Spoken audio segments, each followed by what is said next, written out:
আমি গাড়ি থেকে আসার পথে দেখেছি মৎস্য ভবন, শাহবাগ, হাইকোর্ট মোড় সমস্ত জায়গায় লোকে লোকারণ্য, এই মাঠের বাইরেও।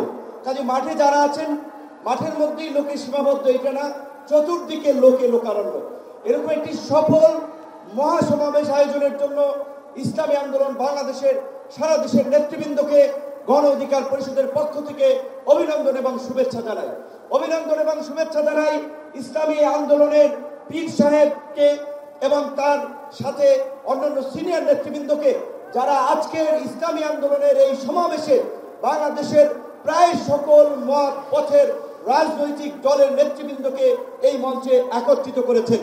এবং আজকের এই সমাবেশ অত্যন্ত সময়োপযোগী এবং কার্যকর বিষয়ের উপরে ভিত্তি করে নির্ধারণ করা হয়েছে। আপনারা জানেন, বাংলাদেশের 24-এর গণ অভ্যুত্থান পরবর্তী রাষ্ট্র সংস্কারের যে জন আকাঙ্ক্ষা তৈরি হয়েছে, শাসনতান্ত্রিক ব্যবস্থার পরিবর্তনের যে রাজনৈতিক এবং জন আকাঙ্ক্ষা তৈরি হয়েছে, সেই আনুপাতিক হারে নির্বাচনের দাবিতে আজকে বোধহয় কয়েকটি দল ব্যতীত সব দলই কিন্তু এই মঞ্চে ইতিমধ্যে হাজির হয়ে এই সংখ্যানুপাতিক নির্বাচনের পক্ষে তাদের দলীয় সমর্থন ব্যক্ত করেছে।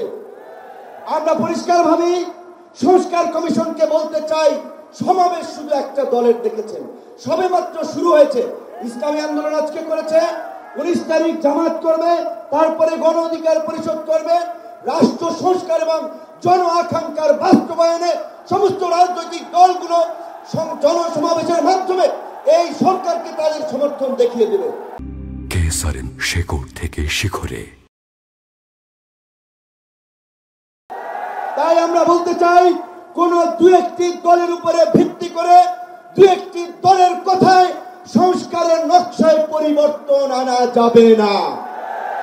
আমি সংস্কার কমিশনে বলেছিলাম, দেশ স্বাধীনের পরে ডক্টর কামাল হোসেনরা বলেছিল, আমাদের নেতা শেখ মুজিব, আমরা তো তাকে দেখে সংবিধান নির্মাণ করেছিলাম, রচনা করেছিলাম, তাকে এম্পাওয়ার করার জন্য। আজকে সংস্কার কমিশনকে বারবার আমরা বলতে চাই, দু একটি দলকে প্রাধান্য দিয়ে বেশিরভাগ জনগণের আকাঙ্ক্ষার বিপরীতে গিয়ে কোন সিদ্ধান্ত বাস্তবায়নের দুঃসাহস দেখাবেন না। আনুপাতিক হারে নির্বাচন হলে সমস্যাটা কি? কোন সমস্যা নাই। প্রধানমন্ত্রীর মেয়াদ 10 বছরের বেশি না থাকলে সমস্যা কি? আমরা অত্যন্ত যৌক্তিকভাবে এই কথাগুলো দফায় দফায় আলোচনায় তুলে ধরছি, কিন্তু এটা পরিষ্কার, সংবিধান এই সংস্কার জাতীয় ঐক্যমত্য কমিশন কেন জানি দু একটি দলের প্রতি পক্ষপাতমূলক আচরণ করছে। এই পিয়ার পদ্ধতি তাদের এজেন্ডায় বাদ দিয়ে তারা ঘুরাই দিল। পিয়ার থেকে উচ্চকক্ষ নিম্নকক্ষ চলে গেল। উচ্চকক্ষ নিম্নকক্ষ হবে নাকি সমগ্র নির্বাচন পিয়ারের ভিত্তিতে হবে, সেটি রাজনৈতিকভাবে আগে ঐক্যমত্যে পৌঁছাতে হবে। একই সাথে আমি আরো একটি কথা বলতে চাই, যারা পীর সাহেব সহ জামাতের নেতৃবৃন্দ তারাও বলছে, আমরাও বলছি, আজকে সারা বাংলাদেশের উপজেলা, পৌরসভা, সিটি কর্পোরেশনে স্থানীয় জনপ্রতিনিধি নাই।